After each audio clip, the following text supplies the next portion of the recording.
రఘురామకృష్ణరాజుని custodial harassment చేశారన్నటువంటి కేసులో సునీల్ నాయక్ ఎవరైతే IPS ఐజీగా fire department తరపున బీహార్లో చేస్తూ మొన్న ఆయన అరెస్ట్ అప్పుడు జరిగిన పరిణామం, ఆ తర్వాత ఆయన విచారణకు హాజరు కావడం, ఆ హాజరైనటువంటి సందర్భంలో మొన్న అయ్యాక మళ్ళీ కంటిన్యూగా రమ్మనమన్నప్పుడు తను వాళ్ళ మదర్కి బాగాలేదని 23వ తారీఖు దాకా తల్లితో ఉంటానంటే ఓకే అని చెప్పేసి కోర్టు ఎగ్జంప్షన్ ఇవ్వడం.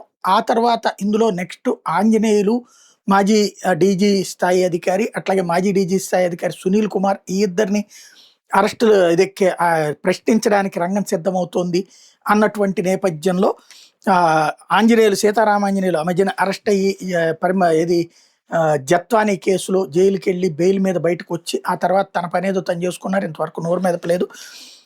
ఈ వ్యవహారానికి సంబంధించి ఇప్పుడు మళ్ళీ ఆయన మీద కూడా కేసు అన్నటువంటి నేపథ్యంలో సీతారామయ్య మీద ఎటువంటి కఠిన చర్యలు తీసుకోవద్దని దర్యాప్తు అధికారిని హైకోర్టు ఆదేశించింది. అదే సమయంలో విచారణ నిమిత్తం దర్యాప్తు అధికారి ఎప్పుడు పిలుస్తే అప్పుడు మాత్రం హాజరు కావాలని సీనియర్ ఐపీఎస్ అధికారికి హైకోర్టు నిర్దేశించింది. ముందస్తు బెయిల్ కోసం ఆంజనేయులు దాఖలు చేసిన పిటిషన్ను ఈ మేరకు పరిష్కరిస్తున్నట్టు చెప్పింది. అవసరమైతే తిరిగి ముందస్తు బెయిల్ పిటిషన్ దాఖలు చేసుకునేందుకు కూడా వెసులుబాటు ఇచ్చింది. ఈ మేరకు న్యాయమూర్తి డాక్టర్ జస్టిస్ వెంకట జ్యోతిర్మయి ప్రతాప్ శుక్రవారం ఉత్తర్వులు ఇచ్చారు. ఈ కేసులో వైద్య కారణాలతో ముందస్తు బెయిల్ కోసం అనుబంధ పిటిషన్ దాఖలు చేశామని సీతారామయ్య తరపు న్యాయవాది కోర్టుకు చెప్పారు.